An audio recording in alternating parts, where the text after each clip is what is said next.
Greg Bowman opened the door and stepped out of the car. He sniffed the salty ocean air, a smile tugging at his lips. His heart kicked up a happy beat upon his return to beautiful Polk Island. Locals claimed there was something magical about the island located off the coast of Charleston, South Carolina.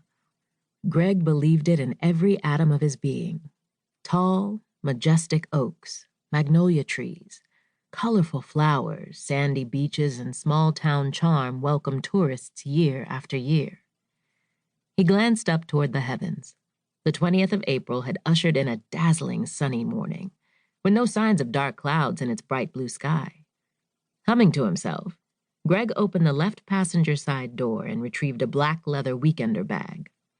By the time he stepped onto the porch, the front door had swung open, and his best friend walked out, a cane in his left hand to aid him in walking with his prosthetics and help balance his gait.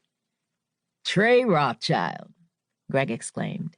"It's good to see you, brother." "It's a good day to be seen and not viewed," his friend responded with sunny cheerfulness as he stepped aside to let Greg enter the house. "Rah!" They sat down in the living room. Trey asked, "How was the drive?" He'd left in the middle of the night, driving down from Camp Lejeune without having to deal with a lot of traffic. "It was smooth the entire way here. I had good music to keep me company." Greg stifled a yawn. Now that he wasn't behind the wheel of his car, he was struggling to stay awake. "How's Renee?" He made it sound casual, but he couldn't help but ask after her. "She's good, making a name for herself across the country with her clothing line." Trey smiled, leaning back in his seat. "I remember when Renee made her first skirt. It had this thick elastic waist because she didn't know how to sew in a zipper. Now she has famous folks from all over contacting her.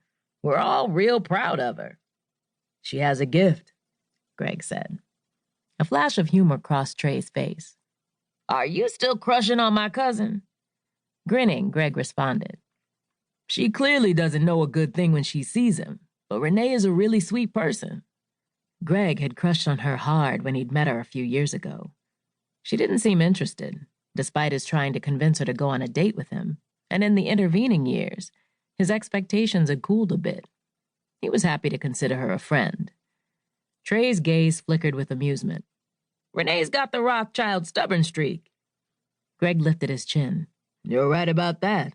She shot me down from the very beginning, but I'm not one to give up on something I really want. Remember when I wanted to join MARSOC? I didn't quit until I got in."